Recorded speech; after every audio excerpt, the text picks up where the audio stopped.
is to actually take our stencil pattern we created, such as this pattern here, and create a stencil of it so that we can actually apply it to our canvas shoes.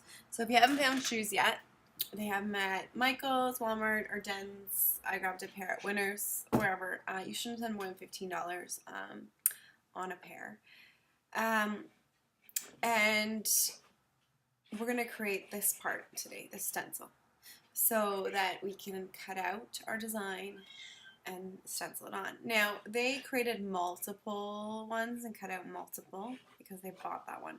We're creating our own. We don't have to cut it out that many times. If we cut out one, we can just do one move, or we can do two, make sure one sits on top of the other, do the next one. So we don't need as many cut out. You can just move our stencil once we have the hole for one, and then you'll have your fabric ink to go through it.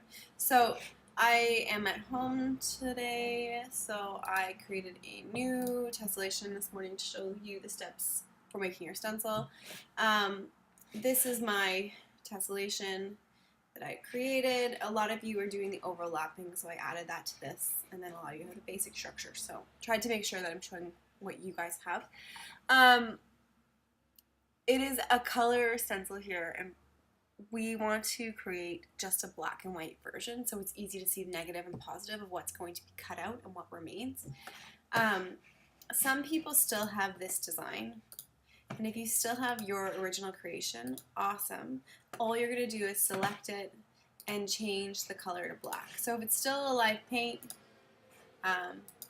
you can just select it. If it's not, just hit K tool, like the K tool to add the black, or just select one at a time where you're going to plop in the color. So depending how you have it set up, you're selecting it and just going to make the insides black and the outside white. When it prints, the paper will remain white, which means you won't cut the paper, and the lines will remain, the cutting fill will be black, so you won't need to, you'll cut out the black, sorry. If you are one of the people who can't do this because they deleted this shape and they only have it as a swatch now, don't fret.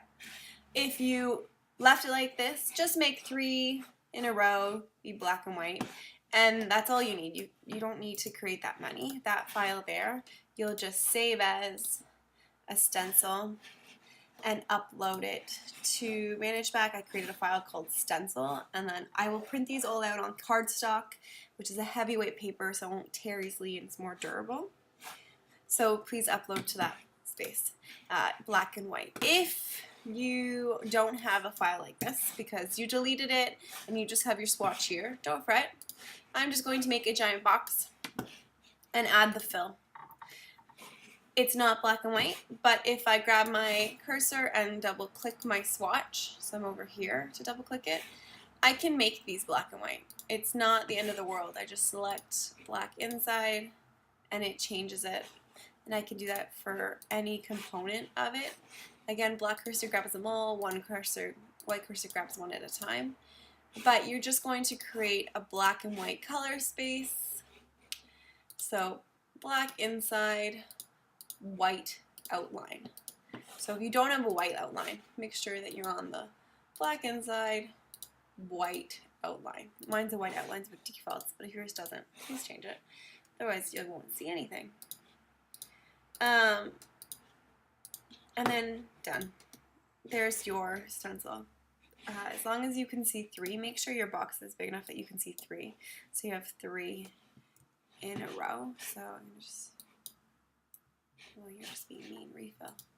There we go. So I have 1, 2, 3. So then I'm able to adjust this as needed. 1, 2, 3. I could cut those out. I have more here. I'm going to save as stencil and upload to, nope, wrong tab, to the stencil tab in Firefox. Okay, so that next class we can take our cardstock, cut out the space that's black, and be left with this cool stencil cutout to actually add in our fabric. I hope that helps.